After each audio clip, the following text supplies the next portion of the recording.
나는 하나님의 은혜로 산다. 이 제목으로 여러분과 함께 은혜를 나누겠습니다. 어느 가정이 있었습니다. 그 가정의 아버지는 아주 열심히 일하는 성실한 가정이었습니다. 이래서 일을 열심히 하고 노력을 많이 해서 많은 수입을 올리고 좋은 집도 마련했습니다. 생활이 유복하게 되었습니다.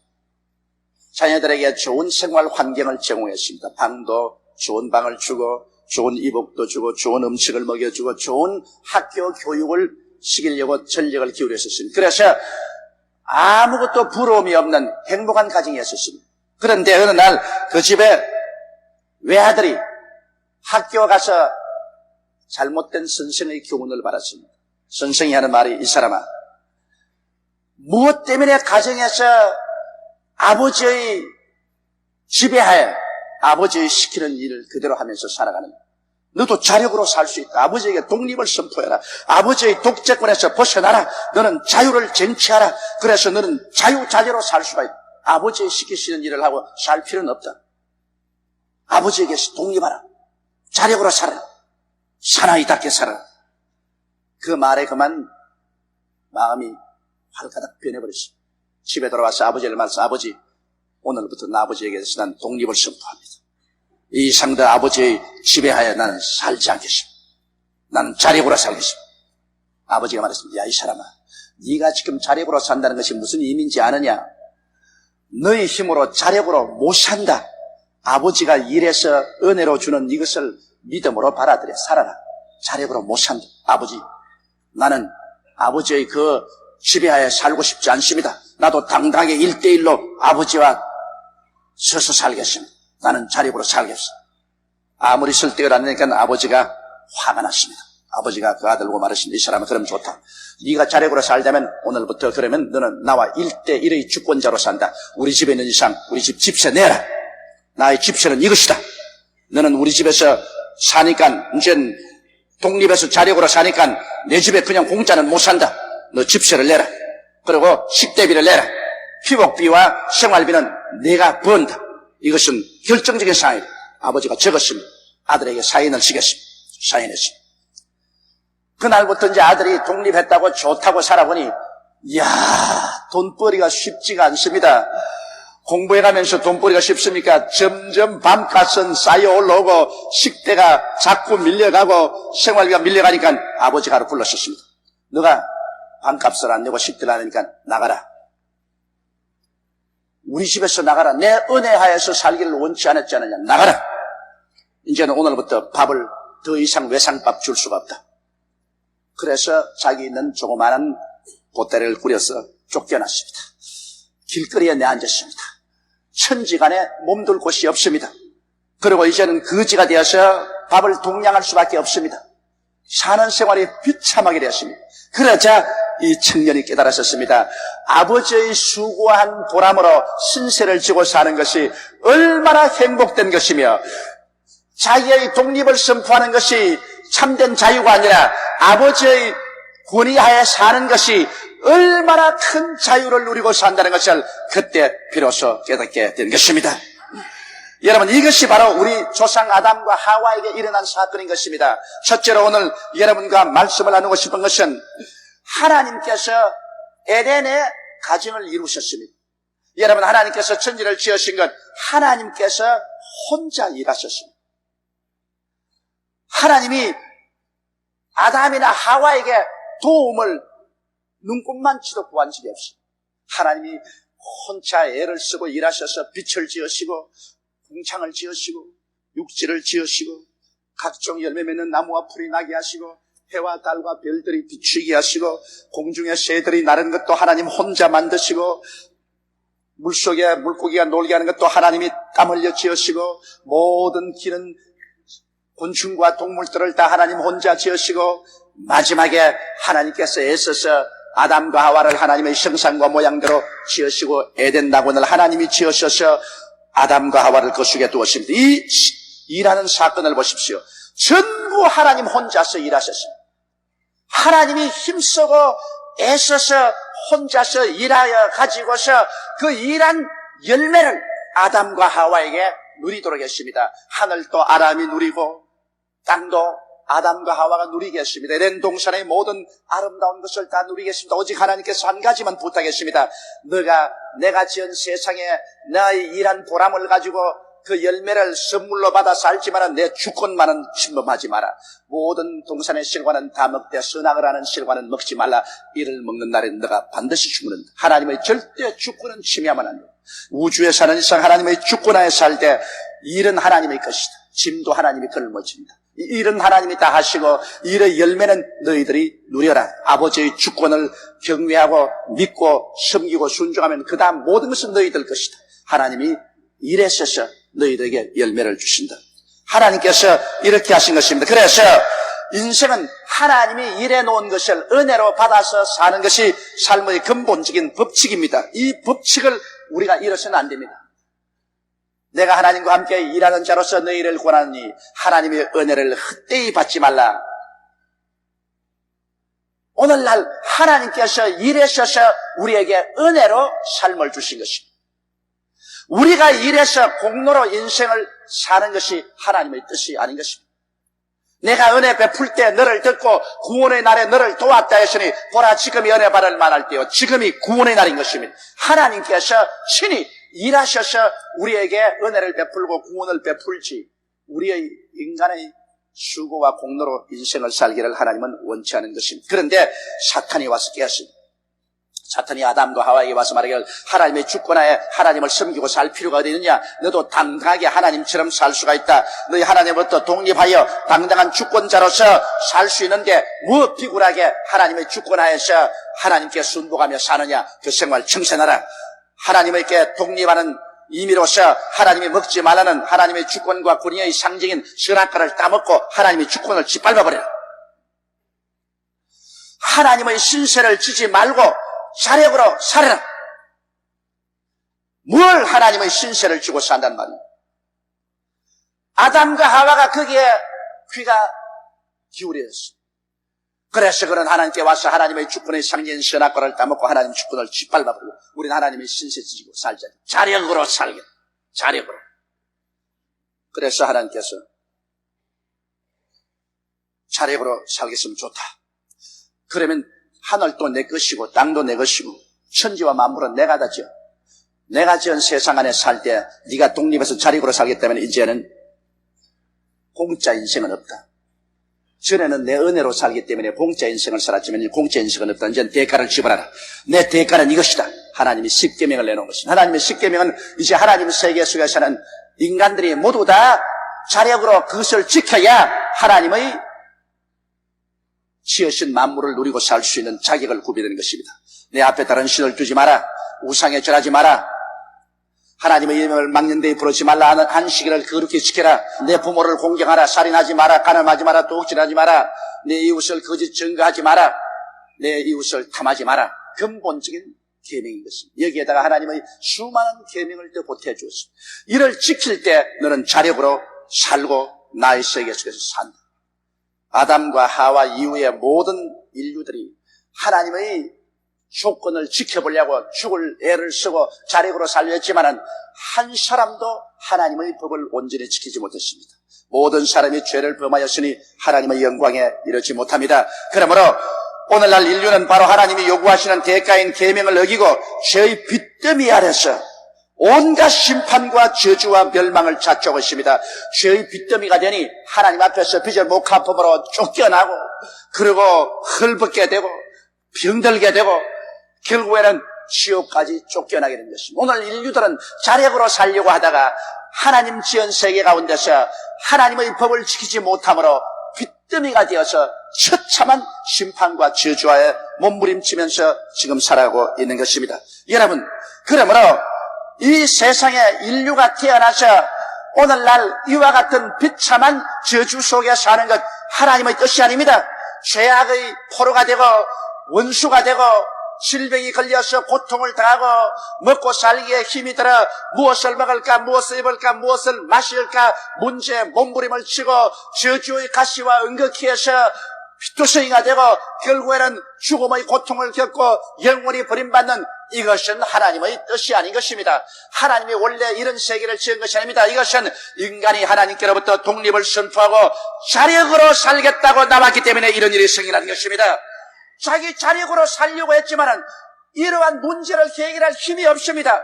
옛날엔 하나님이 다 해결해 주었었는데, 하나님이 일하셔서 하나님이 다 해결해 주셔서 하나님의 언덕으로 살았는데, 하나님의 주권만 인정하고 믿고 순종하면 그대로 절로 살았는데, 그 나라와 그 일을 먼저 구하면 이 모든 것은 그대로 더하여져서 살았는데, 이제는 자기 스스로 하나님 없이 자력으로 살겠다고 하니까 자기 힘으로 죄의 문제도 해결이 안 되니 죄에 짓밟히게 되고, 미움의 문제 해결 안 되니 미워하고 시기하고 분노하고 질투하고 찢고 싸우고, 질병의 문제 아무래도 해결 안 돼서 정신적 육체적 생활에 병들고, 생활의 문제는 아무리 해도 해결이 안 됩니다. 끝없이 인류 역사상 지금까지 투쟁을 했지만은 완전한 생활의 문제가 해결되지 아니하고, 그리고 죽음의 문제, 이것은 어림도 없습니다.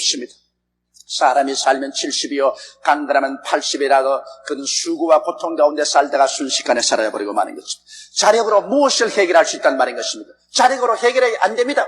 그러므로 이렇게 사는 것은 하나님의 원래 계획도 아니요 인간의 삶의 원리도 아닌 것입니다. 인간의 삶의 원리는 하나님이 일하시고 그 일하신 결과로 우리는 쉼을 가지고 인생을 사는 것이 하나님의 뜻인 것입니다.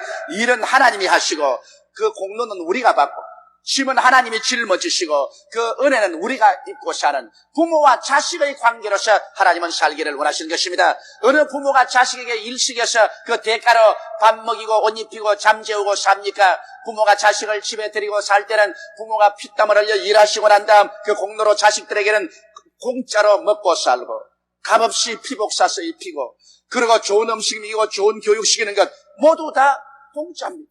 그저 부모에 순종하고 믿고 나가면 하나님께서 우리 인생을 불쌍히 여기듯이 부모도 자식에게 삶을 선물로 주시는 것입니다. 여러분, 오늘날 인생은 노동을 해서 사는 것이 아니라 하나님께로부터 선물로 받아서 살아야만 되는 것입니다. 피땀을 흘려 사는 것이 아니라 우리는 하나님의 은혜로 사는 것입니다. 은혜란 무엇입니까? 은혜라는 것은 하나님이 일하시고 그 일한 열매를 우리에게 값없이 주셔서 받아서 사는 것이 은혜인 것입니다.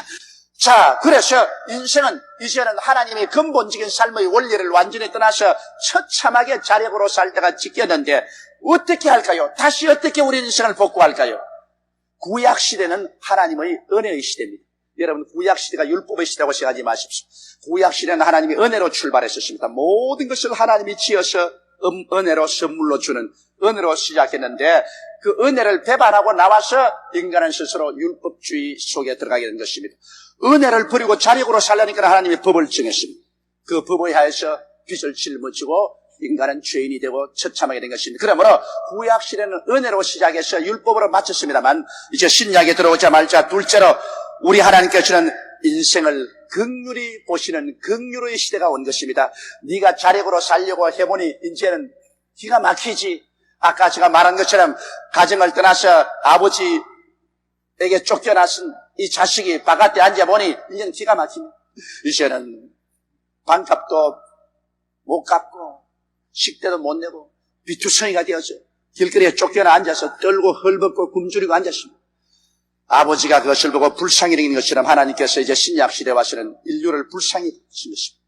그래서 우리 하나님께서는 인간이 하나님의 은혜를 떠나 자력으로 살려고 하다가 율법의 심판과 저주를 받아 비참하게 된 것을 하나님은 깨닫기를 원하셨습니다. 이만하면 너 깨달았지 않겠느냐. 그래서 하나님께서는 인간을 이대로 저버려 두지 아니하시고 구원하시기 위해서 지금으로부터 2000년 전에 그 아들 예수님을 보내주신 것입니다. 하나님께서는 하나님의 아들 예수님을 동정녀 마리아를 통해서 죄 없이 태어나게 하시고 이 땅에 33년 동안 살게 하셨습니다. 예수님은 이 땅에 사시면서 하나님의 능력이 인간의 문제를 해결한다는 것을 보여주었습니다. 인간들은 너무 하나님을 오래 떠나 살았기 때문에 하나님에 대한 지식조차 상실하고 말았는데 그때 하나님은 예수를 통해서 하나님의 능력이 인간의 문제를 해결한다는 것을 보여주셨습니다. 죄의 문제를 해결하셨습니다. 질병의 문제를 해결하셨습니다. 마귀의 문제를 해결하셨습니다. 배고픔의 문제를 해결하셨습니다. 환경의 파도의 문제를 해결하셨습니다. 죽음의 문제를 해결하셨습니다. 하나님의 능력이 인간의 문제를 해결한다는 것을 사람들에게 보여주셨습니다. 사람의 힘으로 아무리 몸부림쳐도 해결할 수 없는 것, 하나님께서 이 문제를 능히 해결할 수 있다는 것을 예수님을 통해서 보여주시고 난 다음에 예수님은 하나님의 뜻을 쫓아 십자가에 올라가신 것입니다. 십자가에 올라가서 이제 인간의 모든 빚을 갚아줘야 되는 것입니다. 빚은 빚입니다. 하나님 앞에서 그들이 반영하고 진 빚은 빚이요, 빚을 갚지 않고 그대로 긍휼을 받을 수는 없습니다. 그러므로 이 세상에 완전한 공짜가 어디 있습니까? 대가를 지불하고 난 다음에 공로를 받는 것입니다. 그런데 대가는 인간이 지불하지 못하므로 하나님께서 대신 지불해 주시고 긍휼을 받는 것입니다. 불쌍히 여김을 받는 것입니다. 용서를 받는 것입니다.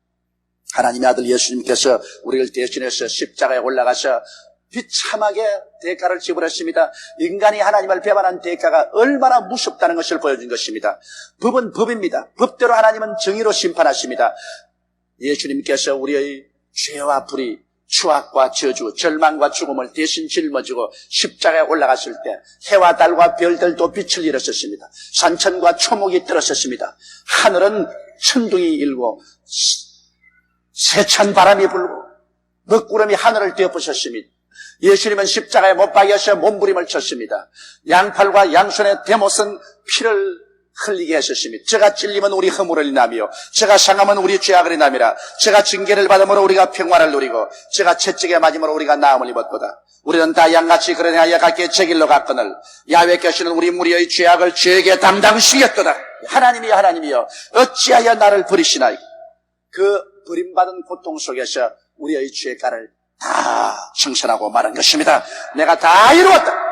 주님께서 인간의 모든 죄를 청산하는 것도 하나님께서 혼자서 일하신 것입니다. 사람에게 조금도 도움을 요청하지 않았습니다. 하나님 혼자서 일하셔서 그 죄를 다 갚아버린 용서의 열매를 이제는 값없이 허락하여 주시는 것입니다. 이것도 또한 일에서 얻은 것 아닙니다. 믿음으로 말미암아 값없이 선물로 받는 것입니다. 이것도 또한 율법의 행위가 아니라 하나님의 은혜로 주시는 것입니다. 인생도 은혜로 살지만은 구원도 은혜입니다. 인간이 일하는 것은 아버지의 뜻이 아닙니다. 일은 하나님의 것입니다. 인간은 일한 열매를 은혜로 믿음으로 받고 사는 것이 하나님의 뜻인 것입니다. 이것을 알아야 돼요. 그러므로 하나님께서는 예수 그리스도의 십자가를 통하여 이제 우리를 보고 수고하고 무거운 짐진 자여 다 내게 오라. 내가 너희를 쉬게 하겠다고 말한 것입니다. 탕자의 삶을 버리고 자력으로 살겠다는 탕자의 삶을 버리고 회개하고 돌아와 하나님의 은혜의 품속에 살아라고 지금 초청하고 있는 것입니다. 탕자는 자기 힘으로 살려고 하다가 탕자가 되고 만 것입니다. 이제는 아버지가 일해주는 그 품으로 돌아오느라 아버지 없는 탕자의 삶을 살지 말고 아버지의 권위 속에 들어오느라고 하나님은 초청하고 있는 것입니다. 그리고 회개하고 믿고 나오는 자는 긍휼히 보시고 인생을 은혜 안에서 재출발하게 해주시는 것입니다. 구약은 은혜로서 출발하고 신약은 긍휼로서 출발하는 것입니다. 은혜로서 하나님이 출발해서 인생을 은혜로 주려고 하시나 반역에서 율법의 포로가 되었지만은 이제 신약에는 율법의 포로가 된 사람을 십자가를 통하여 긍휼을 베풀어 주었어. 불쌍히 여겨 주셔서 다시 회개하고 예수 믿고 하나님의 품으로 돌아오기를 하나님은 기다리고 계신 것입니다. 더 이상 인간의 자력으로서 짊어지지 못한 짐을 짊어지고 쓰러지고 피투성이가 되고 진땀을 흘리지 말고 하나님의 품으로 돌아오라고 하나님은 초청하고 계신 것입니다. 그러면 셋째로 은혜 안에 삶을 살기 위해서는 우리가 어떻게 해야 되겠습니까? 오늘 사람들이 예수를 믿고 나오면서 은혜 안에서 사는 것을 배우지를 못합니다. 너무 오랫동안 율법주의로 살았기 때문에 자기 자력으로 살려고 합니다. 하나님을 이용해서 살려고 말하고 하나님의 도움을 받아서 자기 힘으로 자력으로 살려고 하지 하나님의 은혜에 들어와서 사는 것을 배우지를 못합니다. 은혜 안에서 삶을 갖기 위해서는 어떻게 해야 될까요? 은혜 안에서 살기 위해서는 은혜의 의미를 확실히 이해해야 되는 것입니다. 한번 따라 말씀하시기 바랍니다. 은혜란 하나님께서 우리를 위하여 일해 주시고 그 열매를 우리는 값없이 선물로 받아서 사는 삶이 은혜로다. 그러므로 일은 하나님이 하시고 그 열매는 우리가 받아합니다.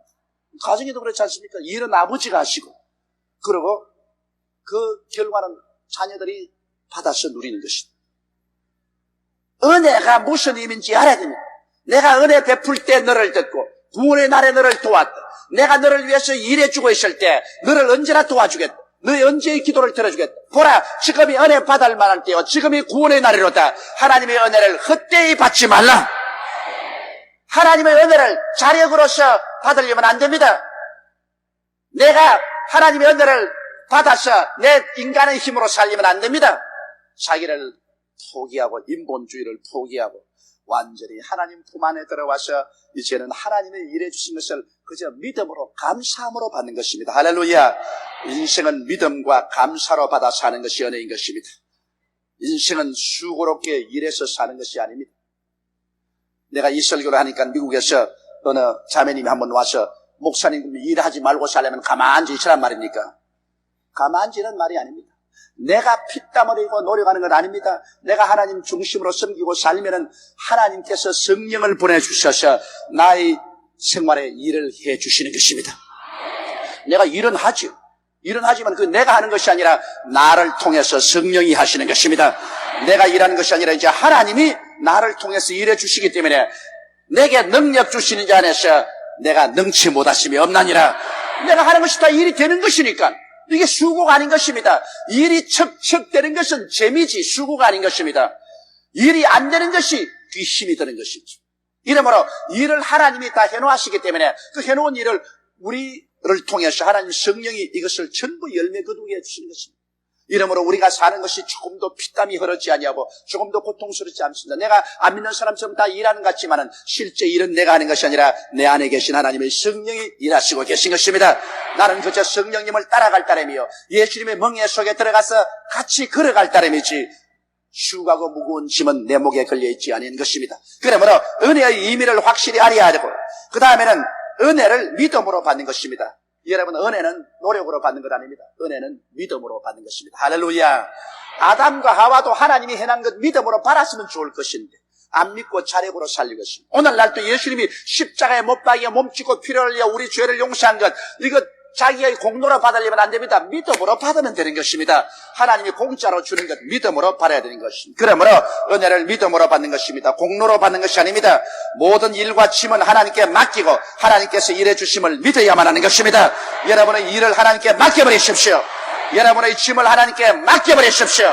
내 짐을 야훼께 맡겨버리라. 그리하면 저가 너를 돌보시리라. 일은 하나님의 것이고 안식은 우리의 것입니다. 여러분의 생활에 끊임없는 일을 주님께 기도로서 맡겨버리십시오. 끊임없는 염려와 근심과 무거운 짐을 주께 내어 맡겨버리십시오. 그리고 늘 말하십시오. 나는 은혜로 산다.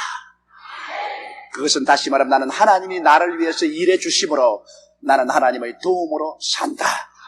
하나님께 신세지고 산다. 내 힘으로 살지 않고 하나님께 신세지고 산다. 그 다음 우리는 항상 기도하고 감사해야 됩니다. 하나님의 주권을 경외하고 하나님의 은혜를 늘 감사해야 됩니다. 하나님께 신세지고 사는 사람이 왜 감사하나요?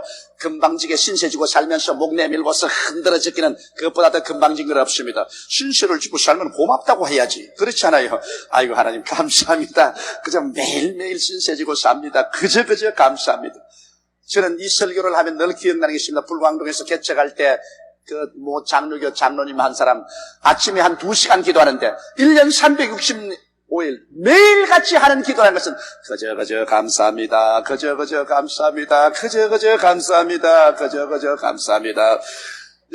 하루 아침 새벽 기도에 나와서 1시간 2시간을 꼭 그저 감사하는데 하마나 다른 소리 할까 싶어서 보면 365일 내내 그 소리만 하고 있어요. 그런데도 얼굴이 붉고 성령이 충만하고 하나님 능력이 충만해요. 난 그래서 저 영감님 제가 기도 잘못한다고 생각했는데 이제 세월이 지나고 보니 이분 깨달은 사람이라. 일은 하나님이 하시고 우리는 그저 감사하고 사는 거예요. 그분 깨달은 사람이에요. 그저 감사해요. 하나님이 와서 다 일해주시는 것입니다. 그러므로 안 되는 일은 안 되어서 감사하고 되는 일은 되어서 감사하고 하나님이 책임지고 하는데 뭘 걱정할 것이에요. 우리는 공짜 수레 타고 가는 것입니다. 수레는 하나님이 끄시고 우리는 올라타고 가는 거예요. 할렐루야! 그러므로 그저 감사하고 살아야 되는 것입니다. 그리고 하나님의 성령께서 우리와 함께 계셔서 일하심을 여러분 알아야만 되는 것입니다. 하나님의 성령의 인도하심을 민감히 받아들여 실천함으로 하나님이 예비한 길로 우리는 늘 걸어가야만 되는 것입니다. 이제는 하나님이 성령을 보내셔서 우리 일을 다 맡아서 주장해 주시는 것입니다. 은혜로 살기 때문에 이제 일은 우리가 안 하고 우리 속에 계신 성령의 일하심으로 성령의 인도하심에 민감하게 우리는 귀를 기울여 따라가야만 하는 것입니다.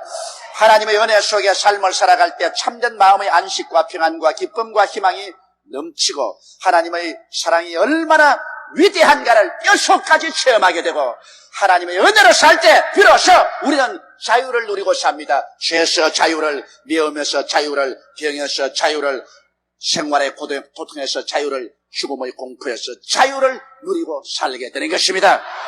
하나님은 여러분 사랑하시고 여러분에게 은혜를 베푸십니다. 한번 따라 말씀하세요. 나는 하나님의 은혜로 산다. 옆에는 두 사람 이상에게 우리는 하나님의 은혜로 삽니다 말씀했어요.